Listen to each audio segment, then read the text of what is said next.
Mira, que está o metrónomo posto. No, pero deixallo, que nos dá rima. 3x4. Tic, tac, tac. Deixallo o metrónomo. Non imos estar así unha hora, Ta, ta, ti, ta, ta, ta, ti, ta, ta, ta. Pa. Piri, piri. Mira, nós imos empezar a gravar e xa despois, xa o destino xa irá dicindo, non? En teoría aquí debería haber, nalgún momento, neste podcast debería haber unha pausa unha publicitaria. No, vamos poñer a xente en contexto. Ok. Antes de nada, vou poñer aquí un reloj, porque senón, cando nos demos conta, levamos 3 horas de podcast, sabes? Entón, E igual son despois as 11 da noite e decimos, ui, fíxose de noite. Fíxose de noite, sí. Fíxose de noite estamos indo aquí Aquí, contando cousas. laretando. No que poste o teléfono en modo avión xa vou metendo a xente en fariña. Vamos a ver. Nós xa é que somos faladores así de por nós, entón xa estamos sempre falando de por nós. Entón que nos costa gravalo, non? Que nos costa. Que nos costa gravalo e poñelo aí a disposición de... Claro, aquí vamos facer antes de arrancar, non, imos facer un preámbulo bastante importante, que é que este podcast concretamente está grabado nunha tarde de domingo de agosto, pero non sabemos dentro deste capítulo de podcast se vai ser o primeiro, o segundo ou o 14º. Entón, ointes do futuro, sabede que isto é algo completamente improvisado, que por non ten nin nome, nin formato, nin estrutura, nin patrocinadores. Bueno, patrocinadores se cadra patrocinadores sí. Non o sabemos, no futuro saberémolo. Vos do futuro sí. O caso é que basicamente eu tiña moitísimas ganas de facer un podcast e o mellor xeito de arrancar é arrancando. Entón, hoxe, tarde de agosto, de domingo, non sei como se chama este podcast, pero dentro cabeceira.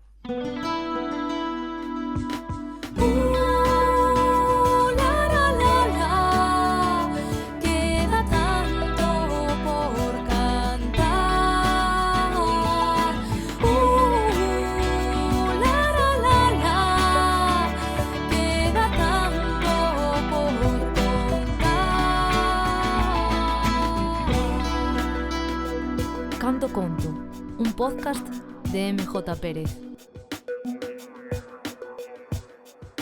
Que bonita a cabeceira, Verdad, maravillosa. Maravillosa. Ademais, curreima mogollón, toda creación propia. Moi bonita. E que opinas do nome do podcast? Claro, non podo tampouco describir sin insultar, pero tampouco podo piropear sin halagar, entendes? Claro, é que ahora mismo, o sea, nesta tarde de agosto random, eu non sei como se vai chamar o podcast. A xente que nos está escoitando xa acaba de escoitar como se chama o podcast.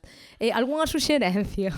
Eu propoño que lle chames o podcast sen nome e que cada invitado que traías aquí propoña un nome. Claro, non vas poder cambiar o podcast nin o formato do podcast todo cada vez que veña un invitado, pero que sí que podes facer é ao mellor por reciclar esas propostas de nome para o conto do capítulo, pero que o podcast se chame en sí o podcast sen nome. É que sexa como unha páxina en branco, un velero a todo vapor. E esta é a maravilla, señoras, señores, señores, de estar sentada diante dun maravilloso poeta. Porque este podcast, o que temos claro nesta tarde random de agosto, é que eu tiña moitísimas ganas de conversar con diferentes persoas, tiña moitas ganas de facer un contido así en galego, pero non quería que fora unha entrevista. Pero algo de entrevista sí que hai, porque haberá que falar coa persoa que teño diante, que neste caso é Vicente Vázquez Vidal. Por favor, un forte aplauso. Podemos meter aplausos enlatados aquí? Xa chos poño eu. Señora, cálmese, por favor.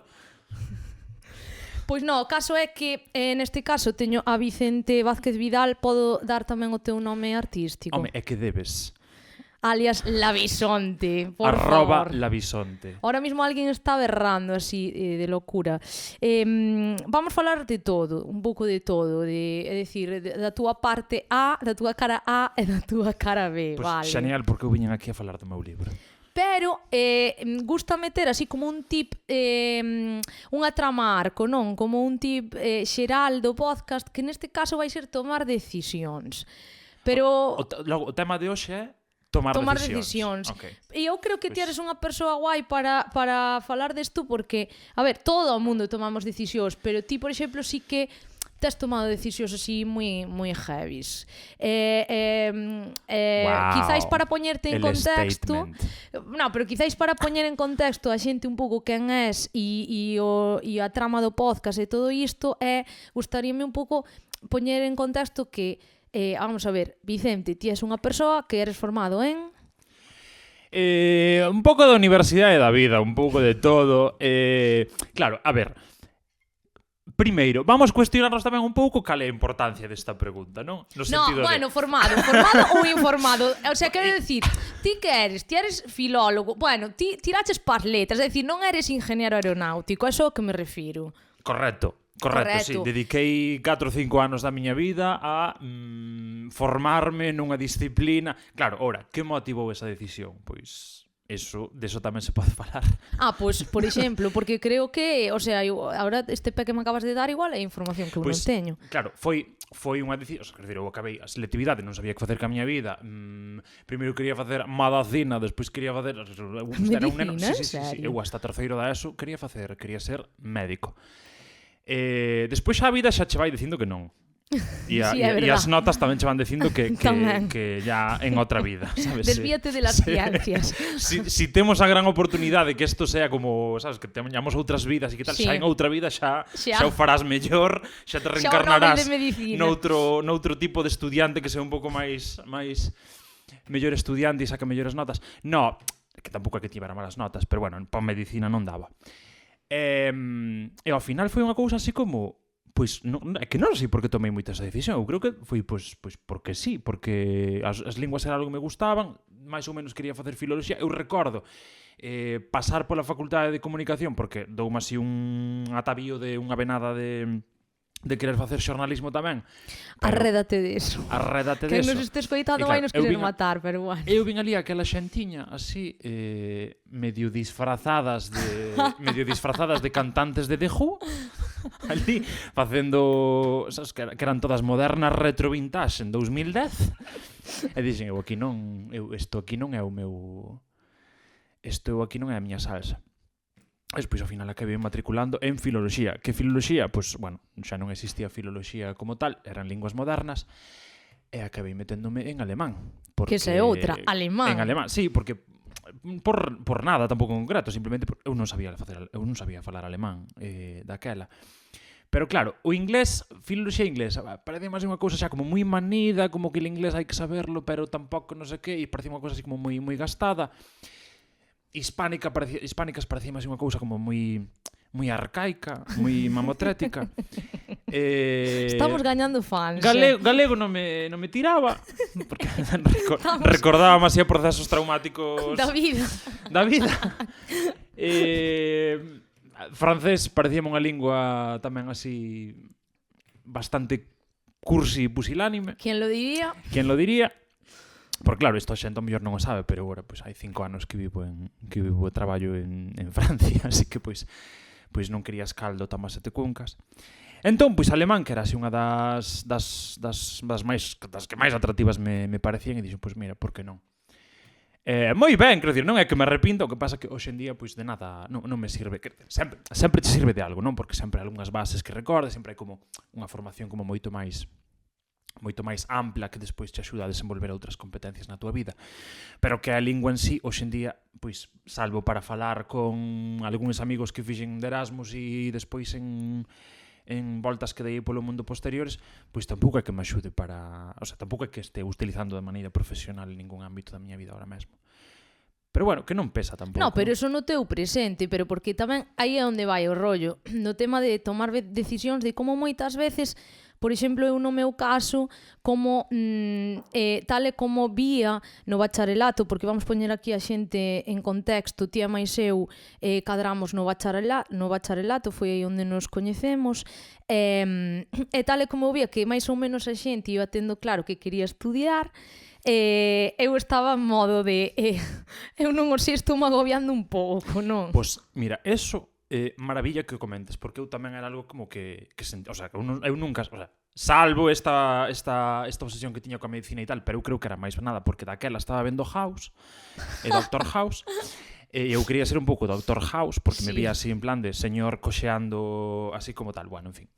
eu, pois, eso, tampouco tiña claro o que quería facer, non? Pero o que ao mellor cando estás pois 18 anos, 19, 20, 21, nos inicios dos 20, che parece como unha condena o non saber o que queres facer. Sí. Despois chegan os 30 e compáraste, o sea, que está feo compararse, non hai que compararse. Nunca hai que compararse, non? O sea, a comparación é odiosa. Sí, non, a comparación é a asasina da felicidade. Eso que quede claro neste primeiro episodio deste podcast, para toda a humanidade que nos este escoitando, a comparación é a asasina da felicidade. Pero volvendo ao conto, claro, comparaste con outra xente que ao mellor, pois, sabía que quería facer, eu que sei, ponlle fisioterapia, e sempre quixo facer fisioterapia, e pum, fisioterapia, e ahora están facendo fisioterapia, e levan, pois, ao mellor xa, claro, nós temos 30, pois que levaránse cadra 8 anos, cadra xa arranxándolle as columnas vertebrales á xente. Que falta fai, Que falta fai. E sin ningún tipo de acrito contra os e as fisioterapeutas. No, mas ben ao revés. Por favor, si, buscando fisio aquí para casar. Patrocinar? No, de verdade, en serio. Casa si podes, casa pa fisio. Eu sempre digo, casa pa fisio. Pero, volvendo ao conto, quero dicir, ao final, o sea, que quero dicir con todo isto? Que cando sabes que queres facer, pode ser tamén un pouco unha condena. Sí. Porque xa non vas a explorar outras cousas da tua vida. E vas ir como a tiro fixo o que queres facer e vas, digamos, como investir boa parte dos teus anos 20 os anos 20. Dos teus loucos anos 20, non? Vas invertilos nunha cousa, como vas ir como a espetarte xa na diana, non? Vas como moi co obxectivo marcado, sin ver o que tes ao redor, Efectivamente. E eu creo que xa desde a perspectiva, desde esta atalaya dos anos 30, a xente máis como a min que non sabía moi ben o que xo facer e se foi deixando un pouco levar pola corrente, ainda con estas ansiedades enormes que nos dá o non saber que queremos facer coa vida, non? Pero despois eu creo que a xente como moito máis, ou mellor máis completa, ou que ten como unha visión máis global, ou sin compararse, sin compararse, que é importante non compararse. Este vai ser o tip de hoxe, imos cambiar o título ao podcast.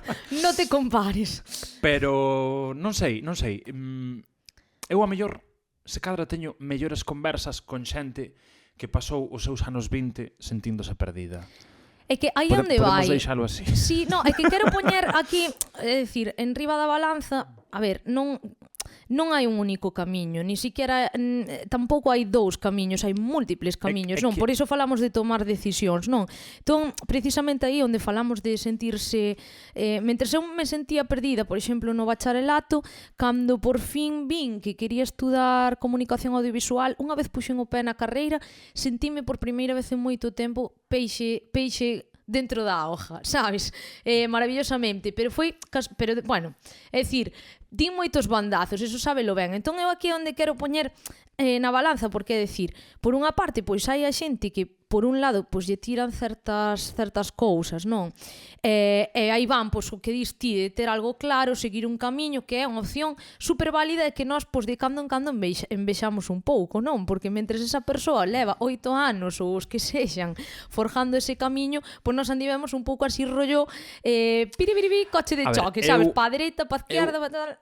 Unha das poucas cousas que lle envexo a esta xente que xa leva 8 anos facendo o que quere facer son os anos cotizados. Porque claro, despois métome na página da Seguridade Social e digo, madre mía. Pero, no, bromas aparte, non é unha cousa mellor que a outra, non é... E despois, o que falabas antes dos camiños, non?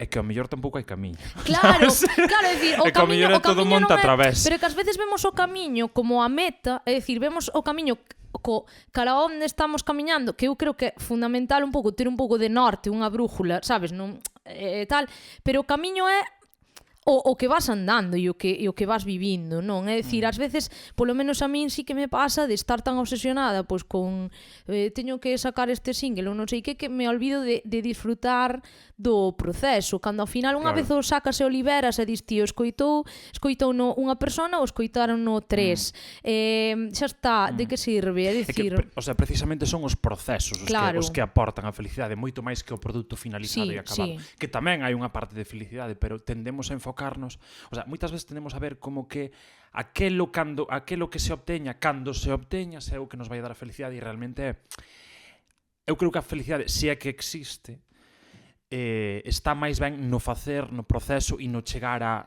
e no medias res moito máis que no... A felicidade existe, o que pasa é que depende do que entendamos por felicidade. Pero bueno, non nos imos poñer así moi metafísicos, porque senón isto parece un podcast de filosofía.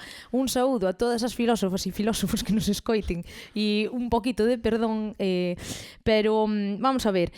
O tema é ese, falamos de precisamente diso, de tomar decisións, e é verdade que ti e máis eu temos algo en común, que é que pois un pouco da nosa xeración, mentres hai xente que foi un pouco o que falábamos, pois de ir camiñando con quizáis con ideas máis fixas ou así, pois nós sempre fomos así un pouco saltimbanquis, non? Por dicilo de alguna maneira. Sí. É que nos quiten o bailao, bailado. non? Entón, algo que me gustaría a min, pois, iso de poñerte un pouco en contexto cara a xente que nos está escoitando, porque Vicente é unha persona famosa e non famosa ao mesmo tempo, verdad? O sea, para min, é dicir, no sentido de sei que no mundo da literatura, da escrita, coñécente e ao mesmo tempo non te coñecen, pero porque non estás aquí, entón non estás tanto dando guerra como a quen di, sabes? Porque imos falar agora máis adiante un pouco pois, da túa obra publicada, é dicir, Vicente por un lado é poeta, para comer eres outra cousa que falaremos agora, porque interésame moito falar do tema Francia, non? De como precisamente ás veces temos un plan e ao final acabamos en Francia. Quero dicir, no teu caso. E despois quero falar da túa faceta antroida, porque é que ti tes unha dualidade moi grande, que é, por un lado, el poeta solemne e por outro, a antroida máxima. Non creo que a cara A, que é poeta solemne, sexa tan solemne, nin que a cara B, a antroida, sexa tan antroida. Ao mellor, claro, hai un pouco yin e o yang, non? Hai un pouco de negro no branco sempre e hai un pouco de branco no negro sempre tamén. Pero o sea, esta maravilla de ter, claro, despois os psicólogos e os psiquiatras dirán cousas diferentes, non? Pero esta maravilla de ter personalidades múltiples e alimentalas a todas e poder lucilas en diferentes contextos e con diferentes persoas, isto a mí parece unha das grandes cousas da vida. Sí, bueno, eu non sei que se queres que falemos un pouco de... Eu gustaríame de un momento pouco poeta, decir eso, que, o sea, por un lado, pois eso, Vicente é unha persoa pois que aquí estudou unha filoloxía como tanta outra xente que estudou pois o que sexa, dá igual, o sea, o que fajas, e como, pois, neste caso, precisamente falamos de tomar decisións e de como ás veces tes un plan e a vida levache por outro lado, escolles alemán, fixeches un Erasmus en Alemania, e incluso tiñas plans iniciais de ir para zona de fala alemana, para non? Viena, para Austria. E a vida, que é así, un pouco así, e nos manda un soplo pa aquí, o soplo pa lá, e ao final acabas en Francia. E estiveches un ano tamén en Estados Unidos cunha Fulbright, nada máis e nada menos, que tamén é unha experiencia moi guai dando clase, pero bueno, a día de hoxe eres profesor universitario en Francia, non? Correcto, eso é correcto. Sin que tampouco todas estas cousas acaben por definirme na súa totalidade. Non, pero Porque está ben saber esa parte de ti de a que te dedicas ti, é dicir, eu, por exemplo, no meu caso, moito pintar a mona encima dun escenario, pero teño que facer outras cousas para comer, sabes? Sí, entón, claro, sí. falando en plata, porque eu algo que sí que deste podcast que nesta tarde de agosto non sabemos o nome, sabes?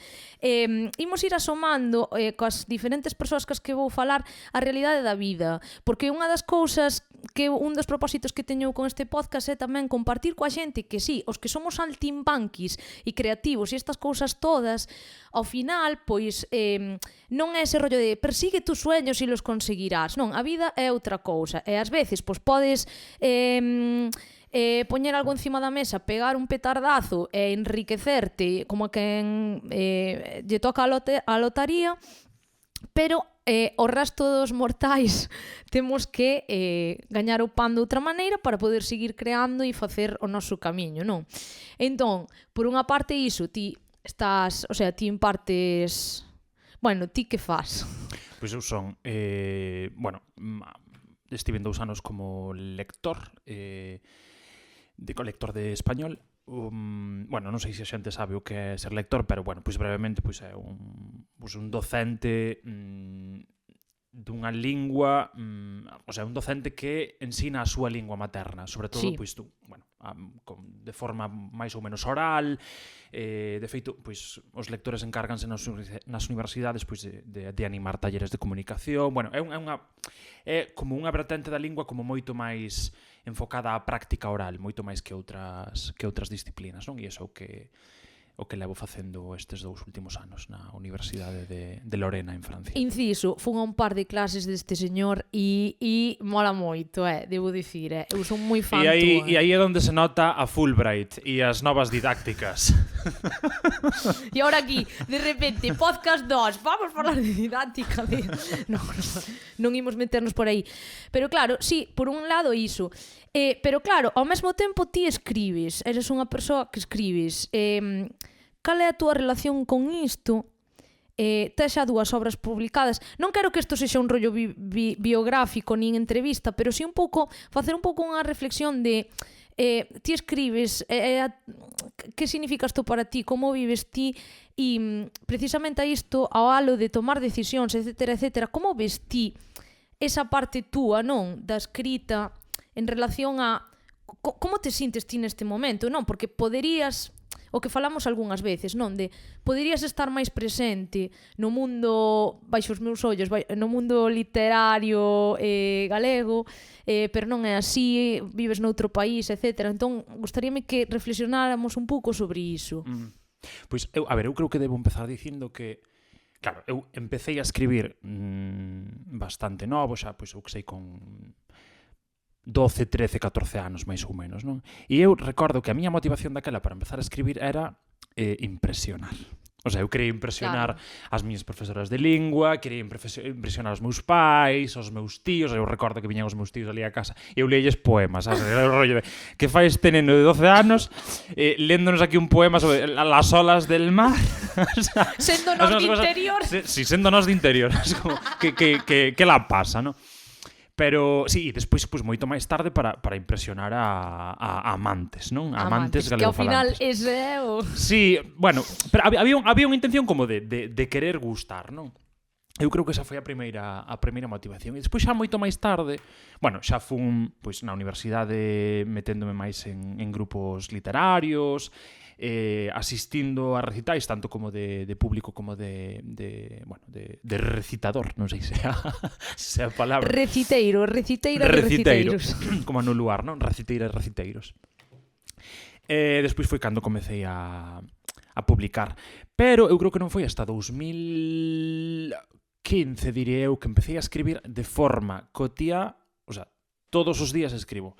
Últimamente non estou facendo tan regularmente, non hago todos os días, pero 3-4 veces á semana sí que lle dedico, pois, 15-20 minutos todos os días a poñerme a escribir nun caderno que teño, non? De feito, xa teño como uns, non sei, 6-7 cadernos de cousas que ao final non é nada que teña unha especie de sentido ou de proxección cara ao futuro ou algo que poida ser despois que poida debir algo, non? Pero sí que considero que hai como que escribir para min é unha forma de habitar a realidade, de descompoñela, de entendela, a miña escritura é unha especie como de moitas veces hai soños, hai sentimentos, eu trato de pasar polo filtro da escritura o que eu vexo ou entendo como realidade, que a realidade pois tamén entra a ficción, non? Como nun sentido un pouco máis, non sei, quizás metafísico, ou volvemos á filosofía. E é algo como do que estou sumamente orgulloso de ter como traballado ese hábito de escribir todos os días. É algo que recomendo a casi calquera persoa, aínda que non sexa desde unha vertente literaria, pero senón como pois para poñer un pouco sobre a mesa o que está pasando na túa vida e unha forma de pensar e reflexionar sobre o que está pasando, e tamén como unha forma de desautomatizar o pensamento, non? Sí. Como de, vale, moitas veces temos a cabeza aí turbinada, dando voltas con estas cascadas de pensamentos, con esta corrente continua de pensamentos que non sucede, e moitas veces escribindo somos capaces de parar esa rapa das bestas, ese torrente ese fluir continuo, paralo un momento e dicir, vale, está pasando isto, observámolo, esta idea tamén sucede, observámola, escribímola, poñémola no papel, vémola, visualizámola, collemos un bisturí, abrímola, examinámola, volvémola a cerrar, pasamos á seguinte. E é unha forma de tomar as cousas con máis calma. A ver, eu creo que non mentiría se dixera que é unha forma de meditación. Tamén. O que pasa, claro, eu despois vou ao psicólogo e digo, mira, a miña forma de meditar é esta. E dime, sí, vale, pero tamén proba esta outra, que é, pois, sentarte nun sitio así un pouco escuro e trata de pensar na tua respiración, non? Que é o que me dio o meu señor psicólogo.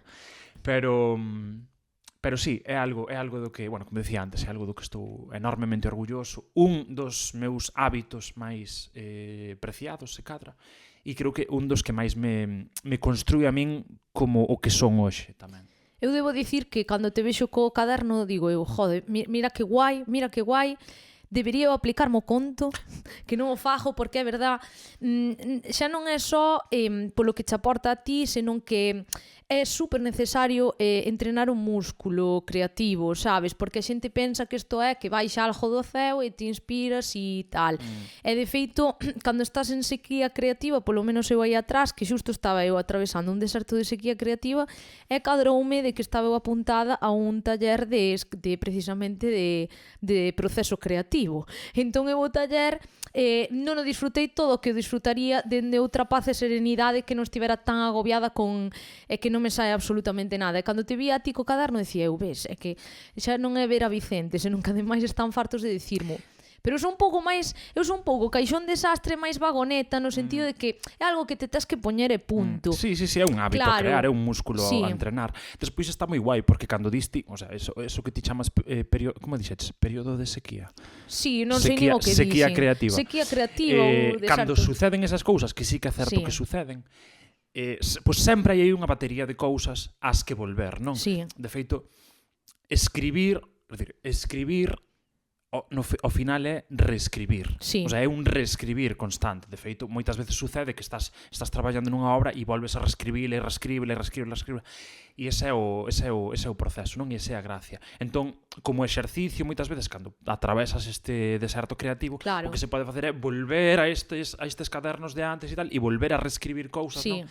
Volver a darlles forma, volver a tallalas, non? Como o mármore de Miguel Anxo.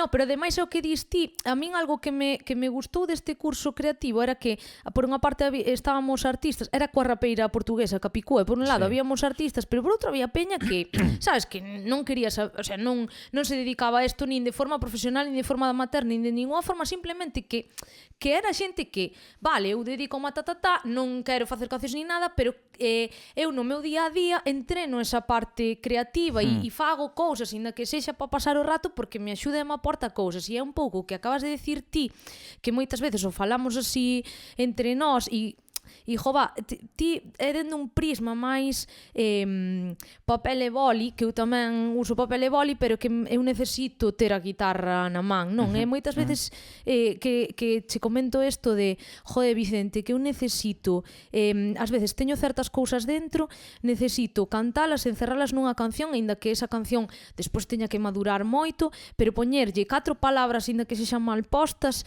e despois xa madurar e cantalo. Necesito cantalo. E unha vez te liberas deso, é como eso, o que dis ti, botalo para fora, para ver ese sentimento, ese torrente, velo desde unha perspectiva distinta, decir, non a tes dentro, telo fora, velo frente a frente, e podes velo con esa paz, analizalo de outra maneira, o que dicías ti do bisturí, non? Ao final é un proceso chamase proceso de difusión, non? Que é como alonxar o que é o teu torrente de pensamentos de ti mesmo, non? Ti non eres o que pensas, non? Sí. E eu creo que eso psicolóxicamente é super importante para non, xa para empezar, para non creernos sempre o que nos diga a nosa mente, Claro. que non sempre é verdade.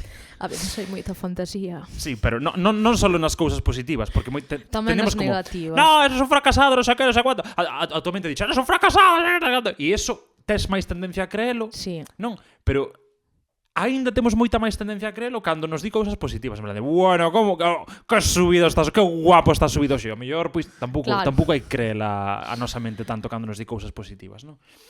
É un pouco como as críticas da xente, o sea, tendemos tamén a asumilas como, non? E aínda tendemos a asumir máis os halagos. É dicir, a imaxe, o concepto, o que alguén diga de ti non é o que eres ti. Tanto os halagos como o sea, tanto aquilo que ti interpretas como positivo como os insultos, por chegar a un extremo. Si, diso tamén falamos de forma recurrente, como ás veces se te despistas un pouco é fácil caer en deixarte levar ou que habite en ti un sentimento pois negativo ou positivo tal en base a algo que che diga alguén que é rollo de o sea, que capacidade de influencia pode... É dicir, sempre hai que escoitar, pero hai que tamén saber colocar esas cousas no seu lugar e punto. E o que eu considero ainda como máis perigoso é cando unha destas ideas externas a interiorizamos como nosa. Non, a mí houve momentos na miña vida nos que, eu que sei, un día, o sea, un sábado pola mañá me levantaba ás 10 da mañá e o primeiro pensamento que tiña era como: estás te levantando super tarde, xa perdiche o día, non vas ser capaz de facer nada en todo o día, eres un nugallán, e como calma, o sea, hoxe sigo tendo eses pensamentos moitas veces, pero como sei responderlles, non sei ver que non son pensamentos meus, senón que son voces que pois foron, eu que sei, interiorizadas durante a miña infancia, ou que son pois cousas que me decían persoas que para mí no seu momento eran importantes, non? As persoas, pero que non, o sea, son capas e son estratos que están na miña mente, pero non son a miña mente, non son eu o que me estou dicindo eso a mí mismo. Son cousas que eu interiorizei como miñas. E hoxe pois son moito máis capaz de coller e dicir, vale, pois ao mellor gracias por este comentario, queridamente, pero voume levantar, vou facer un café e vou continuar co meu día da forma que a min me apeteza. Pero gracias polo consello. E despáchala así un pouco. Claro, é como escoitar ese pensamento, pero simplemente dicir, vale, xa te escoitei. Xa está. Ya está. Siguiente. Ya veré si te hago caso, non? No, sí, eu tamén me sinto moi identificada con iso. Entón, bueno, retomando un pouco así o asunto, ti, que repito que isto non é unha entrevista, pero bueno, que podemos decir que ti tes 2 obras publicadas, non? Sí. A primeira que foi... a ver. Aniversario. Eso, aniversario. Hola. 2015, me parece. Sí, 2015. Pode ser, sí. Que foi unha obra que eu presentei ao concurso do Concello de Outes ao Francisco Añón. E pois non gañou o primeiro premio, pero bueno, gañou un accésit ao primeiro premio, que está maravilloso. Realmente é un equivalente ao primeiro premio, ou é unha época que quixen crelo así e pois foi un pouco o que che di a túa mente. Foi un pouco que me decía a mente que neste caso quixen facerlle caso. E despois hai outra obra que lle teño moitísimo máis cariño que se chama Os Afluentes e que foi publicada en 2018 nunha editorial que se chama Tulipa Editora. E iso teño moito máis cariño porque é unha colección de, bueno, non me acordo exactamente cantos son, pero é unha colección de aforismos sobre que? A ver, sobre o amor, sobre o que creemos sólido e se desfai. Eu tamén nese momento estaba atravesando unha ruptura amorosa que eu creo que foi ata hoxe das máis dolorosas. Entón a min facíame ben como escribirme esas cousas a min mesmo e dicirme tamén un pouco que quería escoitar, non? Pero desde unha... O sea, eu proxectábame nun eu mellor do futuro que era capaz de dicirlle ao meu eu do pasado, que era eu nese momento. Ahora mismo hai alguén que lle explotou unha neurona.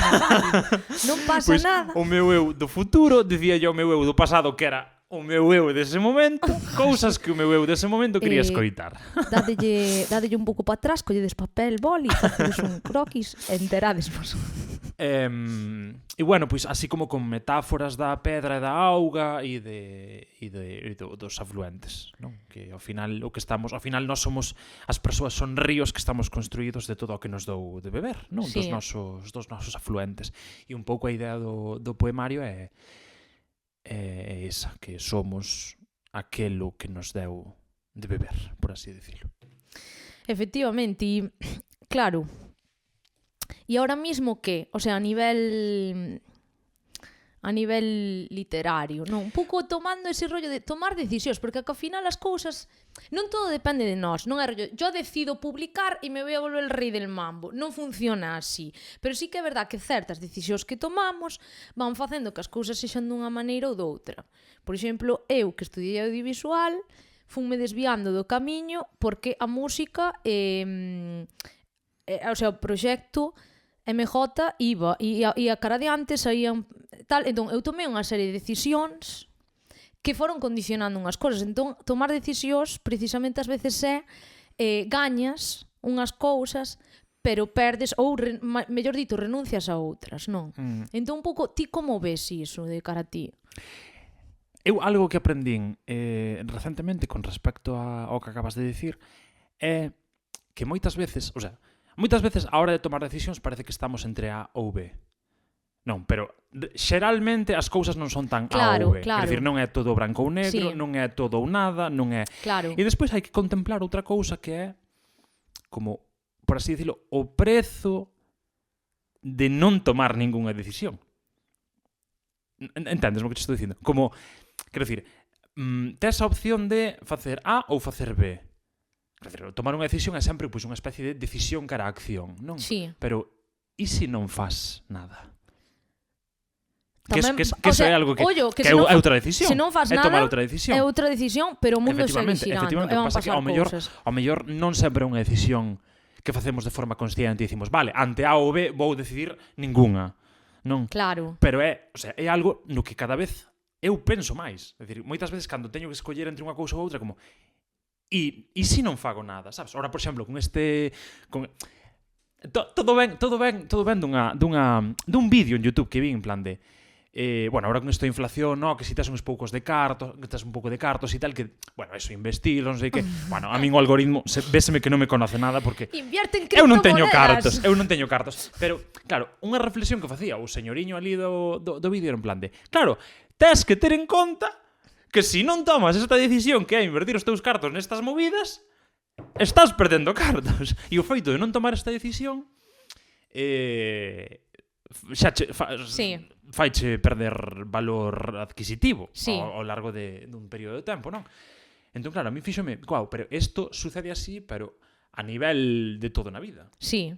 A nivel de toda a vida, non? Por exemplo, por exemplo, no meu contexto, non? Autopublicar un libro ou enviálo a algunha editorial para publicalo ou a mellor pasar pola vía dos concursos literarios, non? Pois son opcións A, B ou C. Pero claro, outra opción é non publicar. Tamén. Que tamén ten as súas consecuencias. Que é ter aí a cousa no caixón. Sí, ou a mellor, pois nun mundo cultural tan voraz, sí, como eu creo que actualmente o mundo da cultura galega é moi voraz neste momento, non? Como hai unha serie de cousas constante, eu creo que a decisión de non publicar ou de non estar mostrando cara ao exterior que estás facendo cousas é tamén unha decisión. Sí.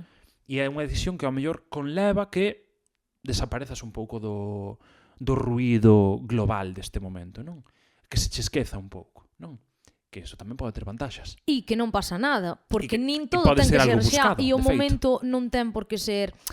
É que polo menos eu ata fai bastante ben pouco, vaya frase, bastante ben pouco, vivía cun BBP, cun bastante ruido, ben pouco. sabes, como cun ruido de fondo permanente, de como algo dentro de min que me dicía tes que facer algo para estar presente todo o rato e que non se che esqueza e que lembren que che poden programar e ta.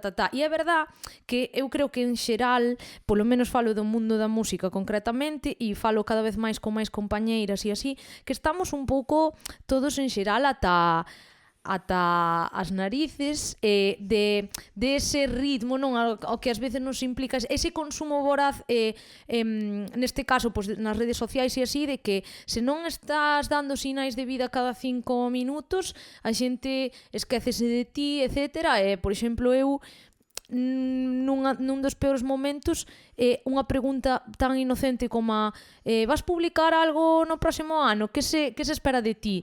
Pois eu cabrearme un montón esa pregunta, de como de casi comer a persona que... O sea, que a persona non tiña culpa, sabes? Pero en ese momento, bueno, acabo de sacar un disco de 15 temas, pero que me estás, sabes? Ese rollo de, vamos a ver, sabes? De feito, Capicúa, nun rap, nunha das súas cancións, dio moi guai, fala como de estás estreando un disco e pregúntanche que cando vas, o sea, estás nunha entrevista, Cando vas non? sacar o Cando vas próximo, sacar o non? próximo, Sí. a ti.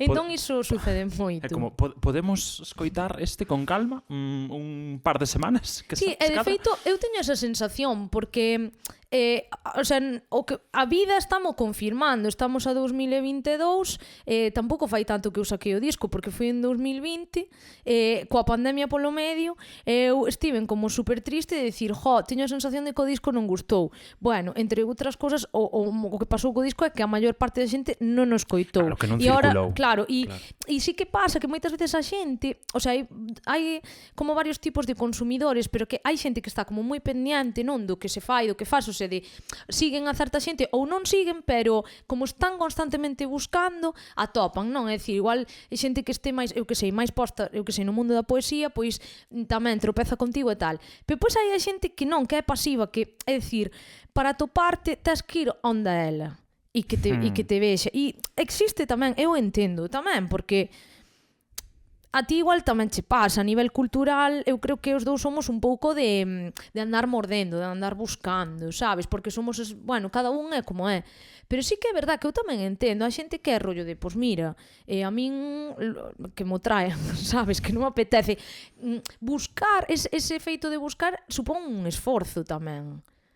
E a xente ás veces é rollo de eu quero escoitar música para pasar o rato. Non quero estar 5 minutos buscando cousas ou investigando, non sei, bueno, me vou poñer a filosofar ahora mismo. Bueno, despois tamén está un pouco como que tipo de persoas queren que escoiten a túa música, non? Queres persoas máis que fagan o esforzo de buscarte elas a ti, claro, ou sí. queres persoas como moito máis pasivas, non? Eso tamén, eu, por exemplo, desde, o sea, a obra literaria tamén funciona un pouco nese sentido. A que lector lle estás escribindo, non? Ti cando compós, a quen lle estás compoñendo? Claro. Xa non só desde onde estás compoñendo, que é outra pregunta tamén moi interesante. Con que órgano escribes, non? Bukowski escribía co fígado. pero xa non só desde onde escribes, sino tamén para quen escribes, quen é o teu público, claro. quen queres que te escoite, a quen estás cantándolle, non?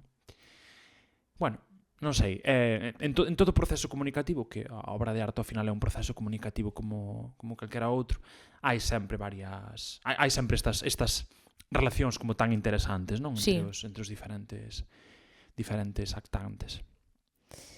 E por un lado temos o sea, temos a túa parte así máis de poeta solemne, como dixen. Poeta de misa. Poeta de misa, poeta de domingo. Poeta de domingo. Espera, é que xa abrín aquí las puertas del cielo. Abriches. Temos por un lado, claro, por un lado ves aí a Vicente con toda a súa intensidade, coa súa escrita, pero por outro lado temos a La Bisonte. Entón, que esa é a parte antroida, non? Antroida. Falábamos antes, está a parte poeta solemne de domingo, sí. Pero despois está a parte máis antroida, non? Bueno, ao mellor a xente non o sabe porque isto é dialectoloxía galega. Antroida é unha deturpación dialéctica de entroido, non? Entroido. Pois eso, a festa normalmente de febreiro, non? Que son 40 días antes de Semana Santa ou que non o sei. Sí, bueno, é igual, todo o mundo sabe o que é o entroido. Non o sei, non o sei. O sea, imos aquí informar a xente do que aquí, hola, ouvintes de Galicia. Imos vos informar que non sabedes o que é o entroido. Principalmente esas de Berín, pucho contar eu que non o sabes. Boteime a pacer un pouco. E eu creo que ese lado antroida vese moi ben en La Bisonte, non? Que La Bisonte é... Vamos poñer en contexto aquí, veña. A ver, La Bisonte é a miña canle de YouTube. Por que en castellano? Por que La Bisonte en castellano? Non é castelán, é francés, e en teoría non é La Bisonte, é La Bisonte. E por qué? Por qué? Porque ojalá que non o... Porque... Claro, sí, veña, vamos desvelar isto, vamos desvelalo. A ver, cando eu fun vivir a Francia, a xente non entendía, o sea, eu dicía, chámame, je m'appelle Vicente, e a peña como... non entendían o meu nome, non? Que é como o peor que che pode... que é o peor que che pode pasar en calquera cousa. Non... Sí. Sabes, como te chamas? Non me chamo. Sabes, como... de repente a tua identidade é un xarrón de sargadelos que cae ao chao. Pero porque non son... O sea, non é... O sea, porque non... O teu nome facíaselles que? Impronunciable ou que? Claro, o meu nome en francés sería Vincent. Que na escrita parecese un montón, o que pasa que ese E final, Vicente, ese E final, eles asocian con femenino, non? Porque a maioría das palabras en francés que acaban con E final son palabras femeninas. Despois, hai tamén esta desfunción fonética de que o V en galego pronunciase como un B prácticamente, non hai diferencia. E ali é máis V, como en portugués ou como en inglés. Despois este que non este Vicente, non, esta interdental, que se note aquí que teño unha filoloxía. Esta interdental que non teñen tampouco, eles non teñen este fonema. Entón, claro, son cousas que eles cortocircuitan. Entón, eu chámome Vicente, como pardon? E claro, a peña intentaba como repetir o que eu decía e salíanlle cousas como Bisonte, cando non me chamaban cousas tipo Vincente, Vincente, bueno, Frankensteins de nomes. Entón, eu foi aí que non están nada mal, pero que non son o meu nome, non? Que non é a min tampouco, o sea, a min non me gusta especialmente o meu nome, se parece un nome así de señor maior. A mí o meu tampouco. Eu creo que algo, o sea, na miña infancia foi como que pouco me gusta o meu nome, pero ao mesmo tempo hai un momento no que é como a túa caligrafía, sabes? Hai un momento que acéptala. É túa, é miña, é o que teño, non vou cambiar nada, é o que teño, o que son pa diante. E agora parece, pues mira, maravilloso. Pero volvendo ao conto, eso que como me deturpaban tanto a onomástica, pois acabei por no que é nas redes sociais e tal, cambialo para non para agradarlles a eles a pronuncia nin o ouvido, senón simplemente para rirme un pouco da anécdota, non? E foi aí cando naceu a parte máis antroida de min, que é La Bisonte. Bueno, o nome da parte máis antroida que ti, porque a parte máis antroida de ti estivo aí dentro de dos tempos. Sí, xa existía. O que pasa, claro, hai que canalizala e hai que poñerlle nome, hai que darlle unha cara e hai que darlle hai que dotala dunha personalidade, non? Que non sempre estivo tan definida e creo que tampouco está definida, pero... O caso que, é dicir, sempre estivo aí esa antroida, sempre estivo aí que por moito que oficialmente sexa La Bisonte, ou como se pronuncia, La Bisonte, que é unha B, non sí, La Bisonte. La Bisonte. O sea, aquí decimos La Bisonte. Que é maravilloso, porque en francés sona, o sea, en francés, de feito, se o buscas, un bisonte é un tipo de bico, creo que no Quebec, polo menos teño unha amiga do Quebec que me dixo, é un tipo de bico, tal, eu, ok. Lo tengo todo, papi. Pero claro, en galego sona como La Bisonte, sabes, La Bisonte, que é como un bisonte, que é un animal como enorme, peludo, tal, pero en femenino, sabes, como me parece como unha contradición maravillosa, como unha imaxe como accidentada e moi bonita. O caso é que, o sea, esa antroida sempre estivo aí, pero dar o salto a decir, vou materializar cousas, vou nas compartir co mundo, non foi así tan fácil, porque a ti sempre che gustou, o sea, as persoas que tivemos a sorte de coñecerte, estar dentro do teu círculo e disfrutar das túas antroidadas, disfrutábamolo en petit comité. Pero compartilo co mundo non foi rollo de non foi tan fácil dar o salto, non? A ver, tampouco é o mundo. La Bisonte ten 200 e pico, bueno, 300, pero pode ir seguidores, claro. Que vamos, estou agradecidísimo de todos e cada unha delas, pero sí, bueno, quero dicir, o alcance non é tampouco. Pero bueno, o alcance porque tampouco isto ten un músculo, é dicir, ademais é un proxecto moi reciente. Eu creo que unha das principais escollos que ten a Bisonte é que, como di esta frase, quen non conoce a Dios a cualquier santo le reza, pois ás veces é porque non coñeces a canle da Bisonte. Entón, é dicir, a túa vida necesita que coñezas a canle, entón, ás veces é por descoñecemento, non? Pero creo que aí hai unha canle moi potente, cun contido moi ben feito e que precisamente sempre estamos reivindicando que queremos máis contido en galego, dai este podcast tamén, e que queremos non sei que, queremos non sei canto, pero ás veces somos os primeiros que descoñecemos a variedade do que se fai aquí. Sí, eu creo que esa é unha das grandes fallas do panorama cultural galego, non? Que moitas veces peca de coñecer as cousas que se fan aquí. E tendemos a exportar moitas cousas de fora, tendo outros referentes nosos, non? Como, bueno, eu creo que é triste, non? Pero tamén creo que está cambiando e que é quizás se cadra mellor do que era hai 20 anos, por exemplo. Entón, pois...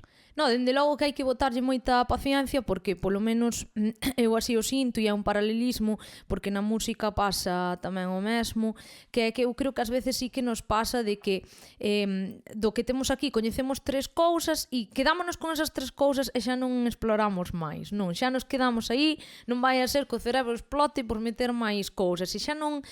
E eu digo, sí, é verdad, Galiza non ten os mesmos habitantes que Argentina, por exemplo, pero si absolutamente todas as persoas daqui miráramos un pouco, non ao 100% do que se fai, porque é imposible. Eu aínda estando moi encima das cousas descoñezo, porque por sorte nacen cousas novas de forma constante, pero se miráramos un pouco o que se fai aquí, non fóramos tan... Ás veces hai que quitarse un pouco ese rollo de eu sigo estas 2 cousas e daqui non me saques. Ostra, abre un pouco, open your mind, claro, e sabes? sobre todo porque ata que punto podemos chamarnos... Pode vou falar de eu para non alporizar así os ánimos de ninguén, non? Pero ata que punto podo eu, Vicente Vázquez Vidal, chamarme galego se o único que consumo e os meus únicos referentes son pois cantantes de trap de Estados Unidos, claro, eu que sei, música vocal, voces brancas turcas, non sei, yodeling austríaco, e realmente o que eu consumo no meu día a día non é aquilo que se corresponde co que eu me identifico.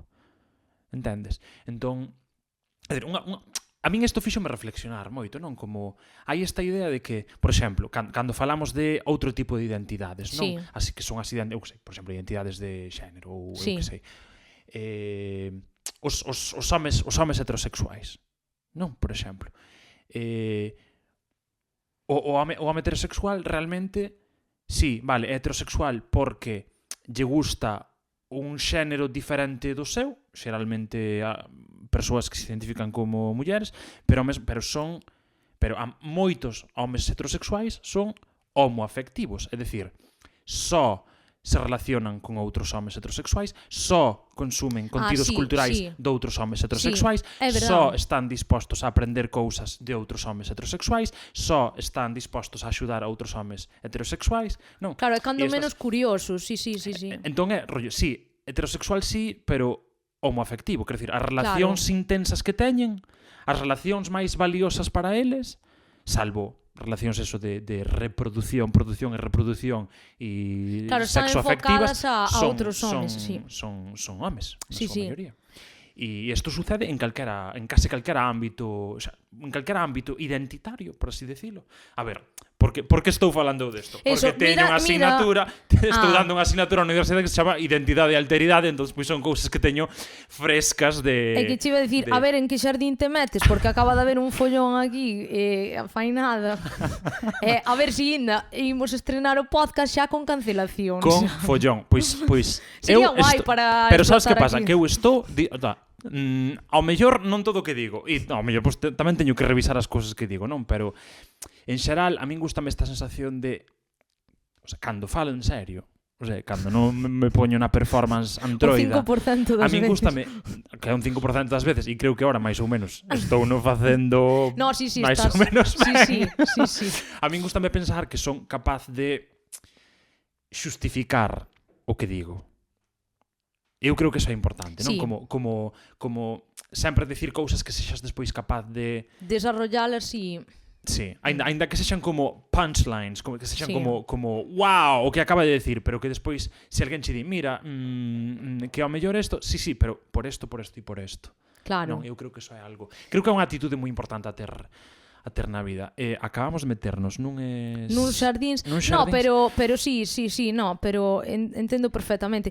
E é un paralelismo como se di, bastante curioso, pero que sí, eu concordo bastante, pero bueno, eu creo que ao longo deste podcast este vai ser un tema recurrente, non? Digo que deberíamos reflexionar un pouco sobre isto, porque non reflexionamos, o sea, é que ás veces estamos incluso cantando letras de cancións que falan de ai que orgullosos estamos do noso, pero a nosa actitude denota o contrario.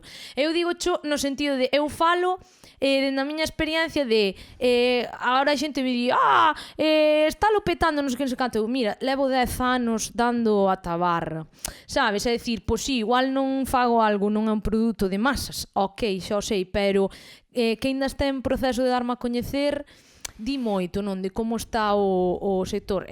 Quen di, o sea, como a min, hai moita xente que está no mesmo rollo que a min e que levan tantos anos como a min, etcétera. Pero bueno, o tema é o seguinte, La Bisonte, eso, que é unha canle de YouTube que podemos denominar que isto é unha ida de olla, básicamente. A ver, podemos... Claro, é outra vez como describir sen insultar, non? No, La Bisonte, claro, unha canle de YouTube na que eu fago un pouco o que quero. E non hai... O sea, como na vida mesma, non hai regras. Me apetece un día falar dunha cousa, apetece un día... Todo isto se fai dunha forma audiovisual, creo que bastante creativa, non? Sí. Bastante creativa, grazas ás becarias que teño aí detrás. Podría chamarse traballar, por decirse que están traballando para min, pero realmente están explotadas. Como non cobran, están explotadas como todas as becarias do audiovisual. Ollo, porque aquí vou facer un inciso, porque hai, o sea, últimamente as neuronas da retranca non funcionan. Digo cho porque un saúdo á xente do Gali Twitter, hai xente que estará de acordo comigo, pero as neuronas da retranca non funcionan. Estamos perdendo a nosa identidade galega da retranca. Entón, igual non se pilla esta retranca, claro, e van decir explotador, non sei que, non sei canto. Precisamente todo, si vedes os vídeos da Bisonte, todo o que se fai en referencia ás becarias é unha crítica, por si non o pillades, o sea, quero dicir... Pero, a ver, que ao mellor perdi un episodio. Hai titiriteiros no Twitter que pensan que La Bisonte é unha explotadora de verdade. No, eu falo que ainda outro día non sei que lin no Gali Twitter que era, pero o mítico rollo, un tweet de retranca total e a peña está lost. O sea, eu non digo que é un madrileño que lea eso, este perdido. Porque, mira, a xente daqui que non pilla a ironía, nin a retranca, tío. É grave, sabes, o sea, algo que me molesta a min especialmente, quero dicir, a ver, sei que o que vou dicir é un pouco polémico, non? Pero estas movidas así de ou dis as cousas sempre de forma seria, racional, auténtica e o máis apegada e fundamentada á verdade posible, ou xa non sirve. Claro. Non, e eu creo que a retranca é unha forma moi creativa de transmitir unha mensaxe con un envoltorio que fai que esa mensaxe se perciba como, pero que quede moitas veces máis pegada e moito máis presente na mente das persoas, non? Que chegue como, o sea, algo que te fai rir, unha mensaxe que ti comunicas de forma que faga rir á persoa que a recibe, é como, wow, non, quero dicir, a min as cousas que me chegan con humor, acórdame moito máis delas, chégame moito máis, quedan na miña mente despois. Rirse é sano, Entón a min pareceme como que é unha forma de enviar mensaxes, de comunicar ideas moi elaborada, de feito, e non todo o mundo, creo que non todos os povos do mundo poden facer ese tipo de cousas. Pero sí, volvendo a... Eso, que la bisonte é... Bueno, é dicir, realmente para definir a canle non hai mellor xeito de definila que o vídeo de presentación da canle. É que eu creo que o vídeo de presentación da canle é unha mostra moi guai do que é la bisonte. Pero vamos, podemos decir que entras na canle da bisonte e tes aquí unha mistura entre receitas... Sí, hai moitas receitas de cociña porque... bueno, eu encántame cociñar, é unha das cousas. Chef. Por exemplo, mira, volvendo ao das identidades e de como nos describimos as decisións que tomamos. Claro, eu pois cociño todos os días varias veces ao día e, sin embargo, non me considero cociñeiro. En cambio, fixen unha carreira de filoloxía alemá a non sei que 4 anos ali nunha facultade tal non sei que e son filólogo e é como... Ata que punto estou de acordo con esas afirmacións, non? Ata que punto estou de acordo con esas afirmacións se realmente a min o que máis me gusta na vida é facer cerámica. E os momentos de felicidade máis importantes que tiven eu nos últimos 5 anos da miña vida foi facendo cerámica. E ao mellor fixen cousas que saliron mal e que son feas e que romperon e que non valen para nada, pero fun feliz facendo cerámica. Estou desexando volver a facela. Non tes un títalo de cerámica. Está tamén o problema da tetolitis, non? Da titulitis. Sí. Creo que a titulitis está un pouco en de capa caída. Sí, falo polo menos do ámbito audiovisual. Eu creo que tamén. Por exemplo, que antes pesa sobre a mesa 1000 veces máis un portfolio que un título, vamos. De feito, unha cousa que se empeza a facer agora máis, o sea, claro, está o currículum clásico, non? Formación, experiencia, tal, non sei que sea, pero un currículo basado en competencias, en cousas que sabes facer e que eso se pode demostrar, sabes, como que sexa, eu sei facer isto e estas competencias son transversales para este traballo ou para esta e esta profesión.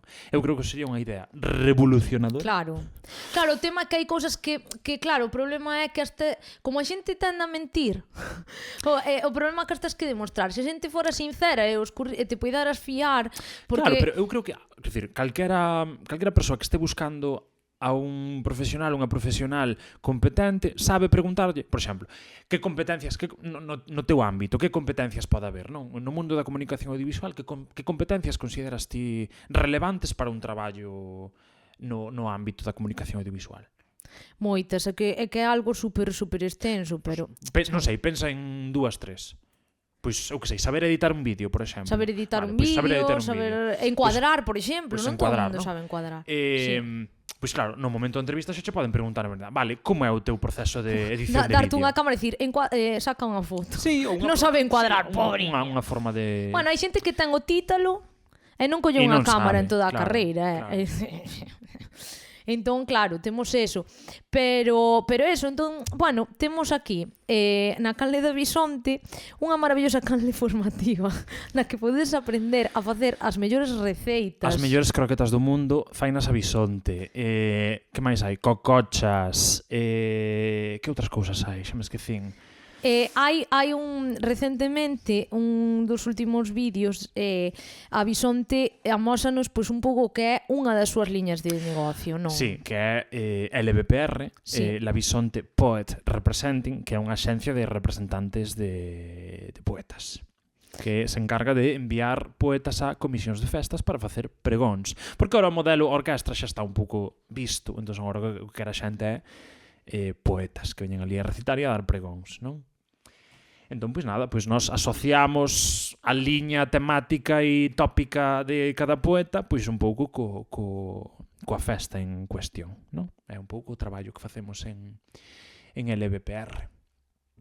LBPR eu recomendo vos moito. Bueno, se hai alguén do ámbito da escrita da poesía, tedes que ver este capítulo porque ollo que é unha idea revolucionaria. E dentro deste, se nos está escoitando alguén do departamento de marketing de algunha das nosas maravillosas marcas de leite galego, hai aí ideas revolucionarias. Se hai alguén tamén do Concello de Lugo, hai aí algunha idea revolucionaria no vídeo de LBPR Simplemente... que se cada mañá se leva a cabo e nadie te chama para decir nada. Empresas de Galicia. Se queredes hai un viveiro de ideas fresquiñas e revolucionarias que van poñer a vosa empresa a 1000 por hora, poñede en Google Labisonte LBPR. E aí tedes un vídeo duns 15 minutos no que vos explico como levar a vosa empresa de forma que se poña como unha moto que estedes aí. A empresa, xa es lista, dá carto. Esa é a frase fundamental. Bueno, pois xa temos que ir despedindo. Non sei se me deixo algo no tinteiro ou hai algo que che gustaría. A ver, eu creo que podíamos estar aquí 3 horas tranquilamente sí. Falando, pero eu entendo que as cousas chegan ao seu San Martiño. Que se vos mola e queredes máis, sempre podedes escribirme dicindo quero unha segunda parte con Labisonte, falar do que sexa, é que con Vicente podese falar de 3 millóns de temas. E agora porque nos puxamos profundos, porque puxamos moito contexto sobre a mesa e así, pero realmente é unha persoa que se pode falar de todo. Como estamos nesta plácida tarde de agosto sin nombre de podcast e estas cousas, podo vir un día a falar dos meus esmozos. Maravilloso. Podo vir un día a facer aquí un consultorio sentimental. Podo vir un día aquí ler o tarot. Podíamos facer, mira, como este podcast vai evolucionar, que estou segurísima, evolucionará a ter imaxe tamén, sabes? Guai. Nalgún momento, entón podemos facelo grabado tamén cunha tirada de cartas, pero a ver, o sea, eu non quero que me fagas a min, que me sinto un pouco así como desnuda diante da xente. Pois a outros invitados e invitadas que poidan vir, pois ao mellor botolles as Ollo, tedes que ver o capítulo de Labisonte que tamén bota as cartas a Alba María, que tamén é unha das nosas institucións. Dende aquí, un biquiño forte, Alba María. E nada, despedirnos, mandarlle un abrazo enorme a todas as persoas que nos escoitastes, que chegastes hasta aquí. Este xa vos digo, igual estrease de cuarto ou de quinto ou de primeiro, non o sei, pero realmente é o primeiro podcast que estamos gravando, sen títalo, porque non temos titulitis aquí. Non temos Mira que pouca titulitis temos, que non temos nin título. Non temos título, pero iso, que agardo que vos gustase, e eso, se queredes unha segunda parte con Labisonte, non tedes máis que pedilo. Facédenoslo saber. Vamos poñer a cabeceira de saída, que ainda está sin facer, pero vai soar xusto agora. Así que vémonos no próximo... No, escoitámonos, ti mira como estou, escoitámonos no próximo episodio. Adeus. Chao. Canto Conto, un podcast de MJ Pérez.